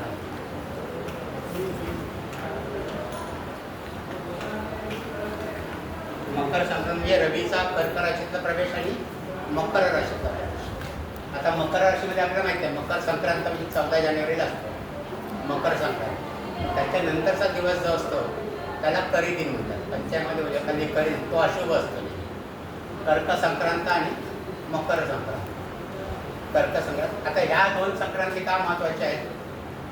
रवीच्या कर्क संक्रांत आणि मकर संक्रांत का महत्त्वाची आहे? मकर संक्रांतच्या नंतर आपलं उत्तरायण सुरू होतं रवीचं म्हणतात. ही संक्रांत महत्त्वाची आहे. ते दक्षिणायन सुरू होतं. रवीचं दक्षिणायन सुरू होतं. म्हणून ह्या दोन संक्रांती महत्त्वाच्या आहेत. मकर संक्रांत आणि कर्क संक्रांत. आणि याच्यानंतरचे दिवस हां रवीचा कर्क राशीमध्ये प्रवेश ज्यावेळेला होतो कर्क राशीमध्ये कोणत्या महिन्यामध्ये होतं कर्क राशीचा? कर्क राशीत जानेवारीमध्ये असतं. मकर संक्रांती जानेवारीमध्ये. जानेवारी महिन्यात मकर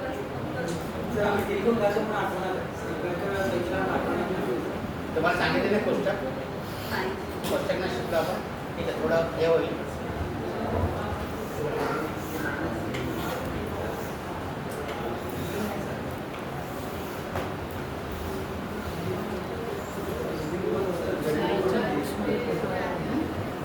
तुम्हाला ते दिलं होतं ना त्या नोट्समध्ये फोटो कोष्टक. आहे. त्याच्यामध्ये खाली एक असं कोष्टक दिलंय बघा.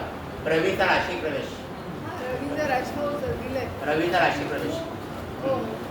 आता ते कलर झेरॉक्स आहे ना हा कलर जेवढा 1 2 3 4 5 6 7 8 9 10 11 आणि 12 या जर राशी धरल्या आपण हां तर ही मकर राशी आहे.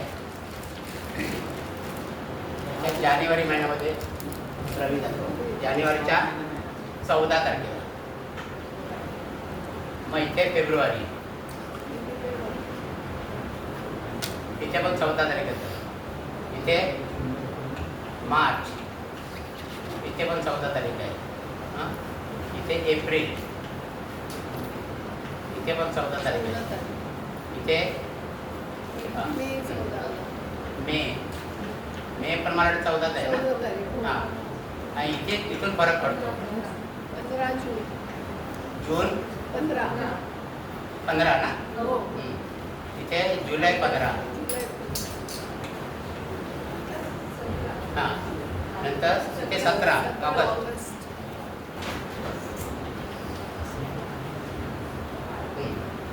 सप्टेंबर. 17. इथे 17. इथे ऑक्टोबर. पण 17 आहे. हां 17. इथे 16. नोव्हेंबर. 16 आणि इथे डिसेंबर. 16 डिसेंबर. फेब्रुवारीचा 13 हां हा फेब्रुवारी 13 आहे. 13 आहे. हां फेब्रुवारी 13 आहे ना. या ॲप्रॉक्सिमेट डेट आहे कऱ्या. ह्याच्यात कधीतरी फरक पडतो 1 दिवसाचा. त्याचं कारण का तर मकर राशीमध्ये रवी प्रत्येक वर्षी जवळजवळ 6 तास उशिरा प्रवेश करतो. 6 तास 9 मिनिटं फरक पडतो. 6 तास 9 मिनिटं उशिरा प्रवेश करतो. आता यावर्षी ज्या वेळेला समजा यावर्षी किती वाजता प्रवेश केला? दुपारी केला का त्यांचा प्रवेश? जानेवारी महिन्यामध्ये मागचा पंचांग नाही दुपारी काय तर 3:36 केला होता. तर पुढच्या जानेवारीमध्ये किती प्रवेश आहे बघा. 14 जानेवारीला तर 3 म्हणजे रात्री 9 वाजता असेल. 14 जानेवारी हां 9 वाजून 10 मिनटं. यावेळेला 3 वाजून काहीतरी 9 मिनटं किती असं तरी होतं. 3 वाजून 30 मिनटं 4 मिनटं असं होतं. म्हणजे 6 तास आणि 9 मिनिटं उशिरा प्रवेश करतो रवी मकर राशीमध्ये. त्याच्यामुळे 6-6 तास म्हणजे दर 4 वर्षांनी तुम्हाला मकर संक्रांत 15 तारखेला दिसते. हो. हां, दर 4 वर्षांनी दिसत नाही, कारण काय दर 3.5 वर्षांनी एक अधिक महिना येतो, त्याच्यामुळे ते परत सारखं होतं. पण ज्यावेळेला तो अधिक महिन्याने तर सारखं नाही झालं तर मग एखाद्या वर्षी मला 15 तारखेला मकर संक्रांत दिसते असं. तर आता हे गणित तुम्ही कसं लक्षात ठेवायचं, ह्या जर राशी लक्षात ठेवल्या, राशी आता ह्याच्यामध्ये 4 राशी मिळवायच्या, 3 राशी मिळवायच्या, 3 राशी मिळायच्या. आता इथे 7 आहे ना, त्याच्यात 3 राशी 3 महिने मिळाले, म्हणजे ऑक्टोबर महिना झाला. तर ऑक्टोबर महिन्यामध्ये तुळ राशीमध्ये असते. म्हणजे तुळ राशीमध्ये रवी कधी असेल तर ऑक्टोबर महिन्यामध्ये. मग आता समजा तुम्ही 11 म्हणजे कुंभ राशीमध्ये केव्हा असेल, जानेवारी. कुंभ राशीमध्ये केव्हा असेल तर 3 महिन्यामध्ये 14 म्हणजे 12-2-14 फेब्रुवारी म्हणजे फेब्रुवारीमध्ये असेल. आणि तारीख साधारण 13-14 अशी आहे, 13-14 अशी. आता मी तुम्हाला जर सांगितलं की एका बालकाचा जन्म 19 डिसेंबरला झालेला आहे, 19 डिसेंबरला झालेला आहे, तर रवी कोणत्या राशीमध्ये असेल,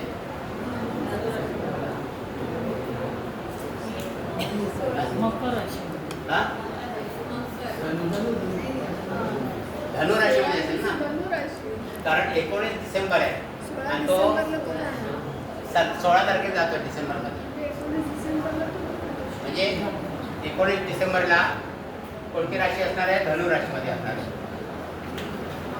साधारण किती अंशावर रवी असेल त्यावेळेला, 3 अंशावर.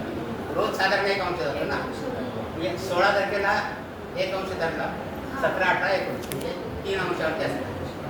असं तुम्हाला साधारण रवीचे अंश पण सांगता येईल. आता हे जर सांगितलं की 7 डिसेंबरला पुढे असेल,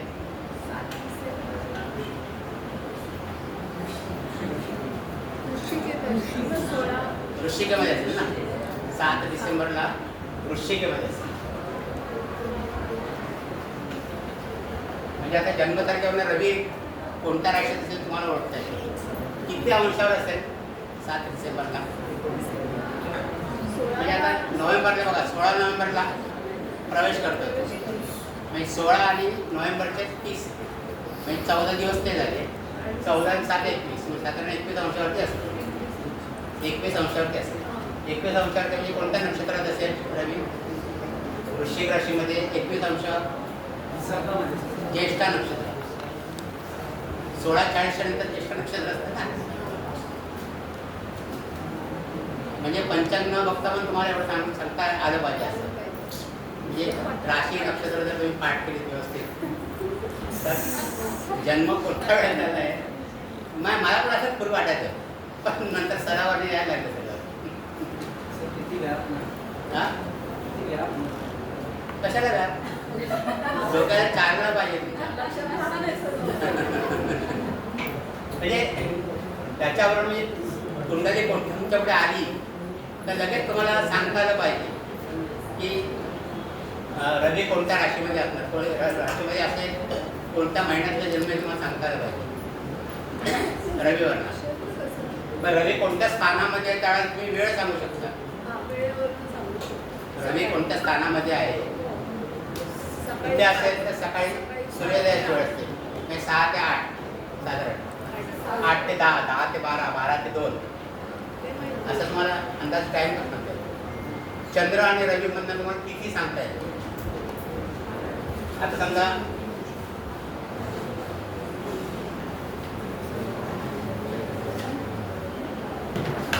रवी इकडे आहे आणि चंद्र इथे आहे, रवी इथे आणि चंद्र इथे, कोणता पक्ष असेल, कृष्ण पक्ष असेल, कारण इथपर्यंत शुक्ल पक्ष नंतर कृष्ण पक्ष. इथे एका राशीमध्ये रवी चंद्र 2.25 दिवस असतो, 2.25 4.5 म्हणजे पंचमी ते अष्टमीपर्यंत इकडे असतो, पंचमी ते सप्तमीपर्यंत. म्हणजे कृष्ण सप्तमी किंवा कृष्ण षष्ठी अशी असतात. इकडे असतं याबद्दल तर शुक्ल पक्षातला असतं, हो की नाही. रवी बरोबर असेल तर अमावास्या, समोर असेल तर पौर्णिमा असं. त्यावेळेस तुम्हाला सांगता येईल असं. म्हणून जर परीक्षेला प्रश्न विचारला की एका बालकाचा जन्म रात्री 12 वाजता झालेला आहे पौर्णिमेला, पौर्णिमेला रात्री 12 वाजता झालेलं आहे, तर चंद्र कोणत्या स्थानामध्ये असेल? समोर पहिलं स्थान. हां, समोर रवीच्या समोर म्हणजे पहिलं स्थान. पौर्णिमेला नीट ऐकून घ्या, रात्री 12 वाजता जन्म झालेला आहे. पौर्णिमेला हां, कृष्ण पक्षात पौर्णिमेला रात्री 12 वाजता जन्म झालेला आहे. इथे तुम्हाला 2 गोष्टी काय लक्षात ठेवायच्या आहेत. पहिलं रात्री 12चा जन्म, मग रात्री 12 वाजता म्हणजे रवी कोणत्या स्थानामध्ये असेल? रात्री 12 वाजता चौथ्या स्थानात असेल ना, रात्री 12 वाजता चौथ्या स्थानात. आणि इथे पौर्णिमा आहे म्हणजे चंद्र इकडे असणार ना. म्हणजे चंद्र कुठे असेल? दशम स्थानामध्ये असेल. पौर्णिमेचा जन्म आहे, रात्री 12 वाजता जन्म आहे, पौर्णिमा होती. चंद्र कुठे असेल? तर इकडे असेल. असे प्रश्न तुम्हाला परीक्षेला विचारतात. आता डिसाईड झाला नाही लग्न कोणते असून दे ना, लग्न कुठे असून दे, रवी इकडेच असणार. कोणतंही लग्न असलं तर रवी इकडेच असणार ना.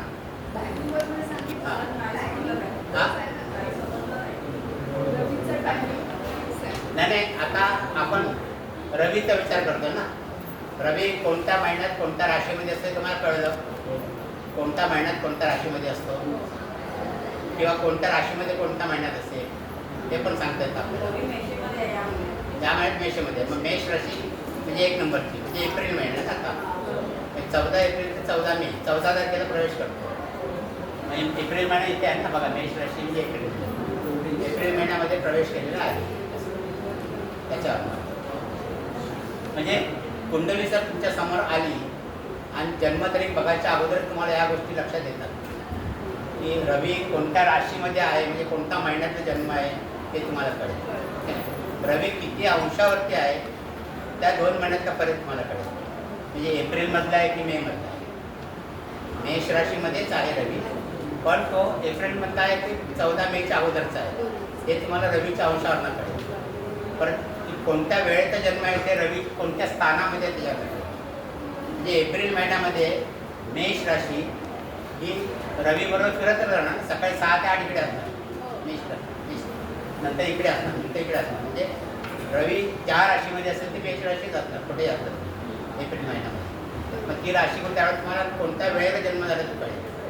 नंतर चंद्र रवीपासून कुठे आहे त्याच्यावर साधारण कुठला पक्ष आहे, कोणती तिसरी आहे तुम्हाला म्हणजे एवढ्या गोष्टी तुम्हाला लक्षात येतात. असं तर काही दिन आपण बनवतो कर्क आणि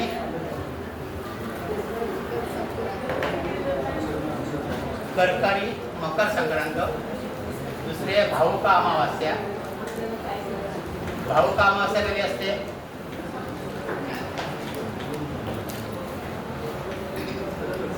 भाऊका अमावास्या कधी असते? वैशाख महिन्यातली अमावास्या बघा.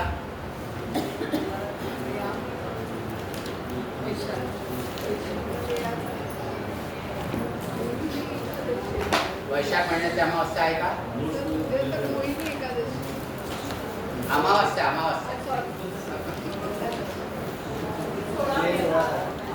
कधी आहे? 16 मेला आहे बघा. दर्श भाऊका भाऊका अमावास्या, अमावास्या आहे तिथे. भाऊका अमावास्या. शनीश्वर जयंती, याला शनी अमावास्या असं पण म्हणतात. भाऊका अमावास्या किंवा शनी अमावास्या असं म्हणतात. ही सुद्धा अशुभ सांगितलेली आहे. आणि याच्या नंतरचा दिवस हा शनी अमावास्या पण म्हणतात. शनी अमावास्या. तर ह्याच्या नंतरचा दिवस असतो तो त्याला सुद्धा करी दिन असतो. त्याच्यानंतरच्या दिवसाला पण बघा दिनविशेष दिलेले ना, तिथे करी दिन वर्ज असे दिलेले असेल. करी दिन वर्ज असं दिलेलं आहे ना. नाही, खाली खाली जे दिनविशेष असतात ना खाली, हां, अमावास्याच्या नंतर ते दोन उलटं बनावर आहे. करेदी खाली बघा पहिला दिवस करेदी वर्ष पान नंबर सांगा त्यांना करेदी वर्ष म्हणून दिले जातात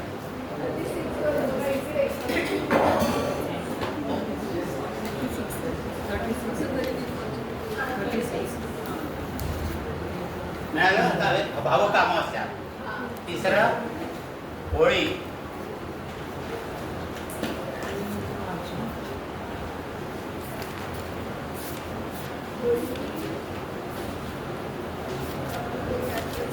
होळीला आपण काय म्हणतो हुताशनी पौर्णिमा हुताशनी पौर्णिमा माघ महिन्यामध्ये ना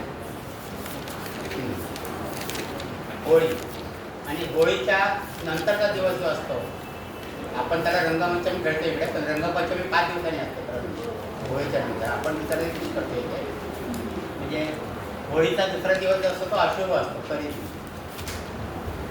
होळीची कर म्हणतो ना आपण होळीची कर मकर संक्रांतीची कर असं ते होळीची कर आणि ग्रहण दिवस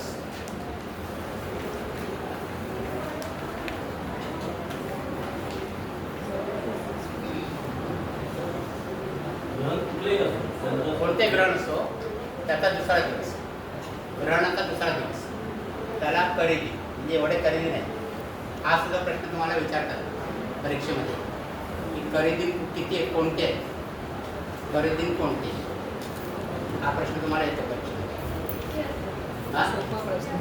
हे बघा ना कर्क मकर संक्रांती 2 झाले 3 4 आणि ग्रहण 2 असतात म्हणजे जवळजवळ 6 असतात सर हा प्रश्न सोपा आहे याला किती मार्क्स आहेत 1 का 2 मार्क एका मार्गावर करा खरेदी म्हणजे यांचा दुसरा दिवस पुढचा दिवस यांचा पुढील दिवस होळीची कर तसं मकर संक्रांत त्याची कर दुसऱ्या दिवशी असते म्हणजे मकर संक्रांतीच्या दुसऱ्या दिवशी करी दिवस असतो हां करी साधारण 6 येतात वर्षात बघा ना कर्क आणि मकर 2 झाले भावक अमावस्या 3 होळीची 4 आणि साधारण 2 ग्रहण असतात वर्षाला चंद्रग्रहण आणि सूर्यग्रहण असतात सर सर सर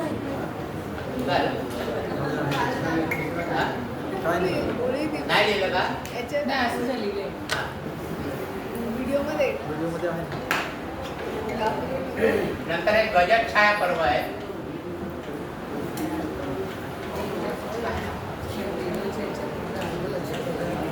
गजट छाया पर्व मला ते यावरचे आहे म्हणून सांगतोय तुम्हाला यावरचे आहे गजट छाया पर्व ज्यावेळी हस्त नक्षत्रात रवी आणि चंद्र या हस्त नक्षत्रात त्यावेळेला येतात त्यावेळेला गजट छाया पर्व असते आता साधारण हा केव्हा येईल रवी आणि चंद्र हस्त नक्षत्रात पहिली गोष्ट म्हणजे त्या दिवशी अमावस्या असतात रवी आणि चंद्र एकत्र आहेत ना म्हणजे अमावस्या असतात हस्त नक्षत्र म्हणजे कोणत्या याच्यामध्ये असतं कन्या राशी कन्या राशीमध्ये कन्या राशीमध्ये म्हणजे हस्त नक्षत्रामध्ये रवी केव्हा असतो कन्या राशीमध्ये केव्हा असतो सप्टेंबरमध्ये साधारण सप्टेंबर महिन्यामध्ये 6वी राशी आहे ना म्हणजे सप्टेंबर महिन्यामध्ये साधारण तर सप्टेंबर महिन्याची अमावस्या बघा सप्टेंबर महिन्याची किंवा इथे भाद्रपद महिन्याची आहे भाद्रपद अमावस्या बघा हां म्हणजे आपलं जे श्राद्धाचा पक्ष आहे श्राद्ध पक्ष तिथे अमावास्येच्या इकडे काय दिले का नोट बजेट छाया पर्व वगैरे दिलं आहे का बजेट छाया पर्व मला वाटतं यावर्षी आहे सर्व पितृदर्शन मोसम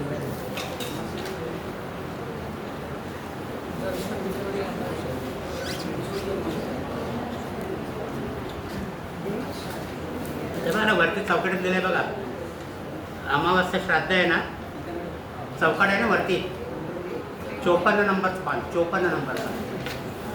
ते चौकट आहे बघा वरती, दिनविशेष तिथे नाही मिळाले. वर वर वर वर तिथे वर. हां हे बघा तिथे तरी 10 तारखेचं विशेष दिलं आहे. स्त्री स्त्री शु शु गजत छाया योग आहे ना. सूर्योदय ते सूर्यास्त म्हणजे दिवसाचा असतो योग हा. अमावस्या श्राद्ध गजत छाया योग आहे ना इथे. म्हणजे रवी आणि चंद्र दोघेही हस्त नक्षत्र. आता हे बाकीचे जे योग दिलेले आहेत ना हे दरवर्षी येत नाही. कधी 2 वर्षाने, 3 वर्षाने, 4 वर्षाने असे येते. तर अध्योदय महोदय पर्व वगैरे असतं ना हे नेहमी तुम्हाला पंचांगात बघायला मिळणार नाही. 3-4 वर्षांनीच येतं. नंतर महत्त्वाचा योग म्हणजे तुम्ही नाव नेहमी ऐकलं असेल कपिला षष्ठी. कपिला षष्ठीचा योग हा योग आपण केव्हा वापरतो कपिला षष्ठी? ज्यावेळेला काहीतरी एखादी दुर्मिळ किंवा अचानक न येणार कोणी आपलं फावडायचं काय कपिला षष्ठीचा योग असतो म्हणून त्याच्याकरता आपण म्हणतो कपिला षष्ठीचा योग. तर हा योग फार दुर्मिळ आहे पंचांगामध्ये बघायला. बऱ्याच गोष्टी याच्यामध्ये आहेत. म्हणजे 6 गोष्टी एकत्र यायला पाहिजे. तर त्या 6 गोष्टी कोणत्या त्या बघा. पहिलं म्हणजे भाद्रपद कृष्ण पक्ष.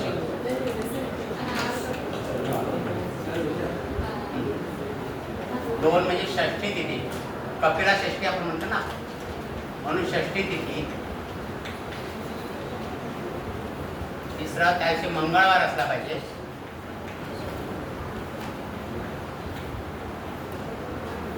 आणि चंद्र रोहिणी नक्षत्रात पाहिजे.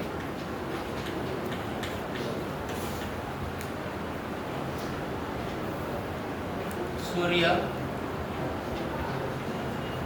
हस्त नक्षत्रात पाहिजे. आणि 6वा व्यतिपात योग पाहिजे.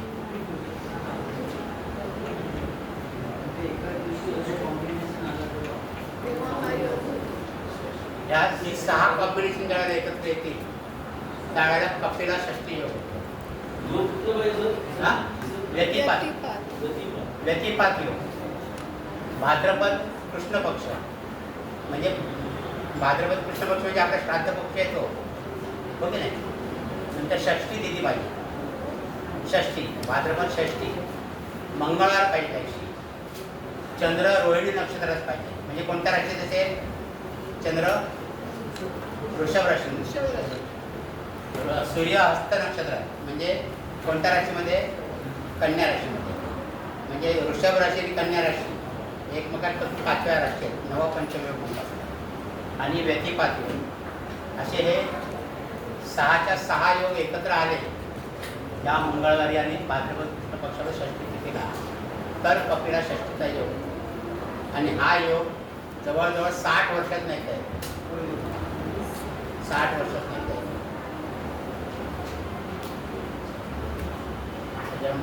मी सुद्धा अजून हा योग आलेला पाहिलेला नाही माझ्या आयुष्यात.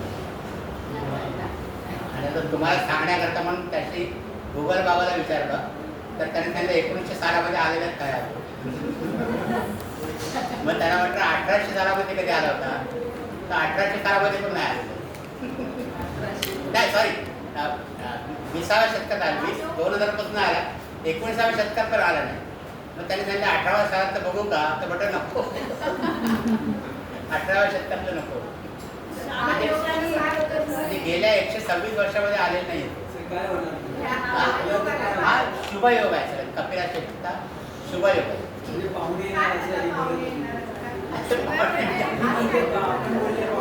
आपल्या घरी आपण जर कोण अगदी न येणार पाहुण्याला घेऊन तर काय कपिला षष्ठीचा योग आहे असं आपण म्हणतो ना. कपिला षष्ठी दुर्मिळ योग अगदी. कोण तुमच्या आफ्रिकेतले काका वगैरे आले काहीतरी गडगंजी संपत्ती जे पाहुणे त्या नावात काय 19व्या शतकात पण आलेलं नाही. 19व्या शतकात पण आलेलं नाही तो अजून या वेळेला.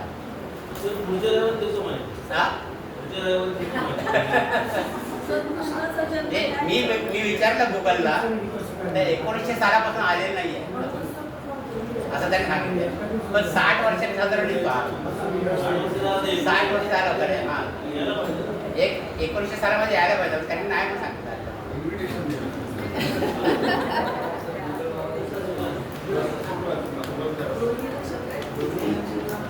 ठीक आहे, अजून 2-10 झाले. हां. तर आता पुढच्या वेळेला आपण आणखी बाकीचे जे योग आहेत महत्त्वाचे, आणि त्याच्यामध्ये श्राद्ध पक्षातले तिथी केव्हा करायच्या, श्राद्ध तिथी केव्हा करायच्या, नंतर पावसाची नक्षत्र कोणती, ती कशी काढायची ते आपण शिकू. हां, पुढच्या वेळेला. हां, काय तिथी वाचत कसं काढायचं? तिथी वाचत द्वादशीला बघायचं, द्वादशीला दिलेलं असतं. पण हा काय काळात देत नाही ते, पण द्वादशीचा 1/4 भाग संपल्यानंतर द्वादशी तिथीचा काळ काढायचा, त्याचा 1/4 भाग संपल्यानंतर उपास करायचा. दिनमान दिनमान आहे तिथी, तिथी किती वेळा ते बघायची, द्वादशी तिथी इथून कुठपर्यंत ते बघायची. हे सगळे नवीन नवीन शब्द पण उतरवून जातात. मध्ये ऐकलेलेच नाही. एकच पर्याय. हां, सातवे पुढे दिले. नाही, आपण मंगळवार केलं ना, मंगळवार आहे. आणि सतत वाचत राहून ना तेव्हा पुढे थोडं दिवसांनी नाही, मंगळवार आहे. आपल्या याच्यामध्ये ग्रंथांच्या मध्ये मंगळवार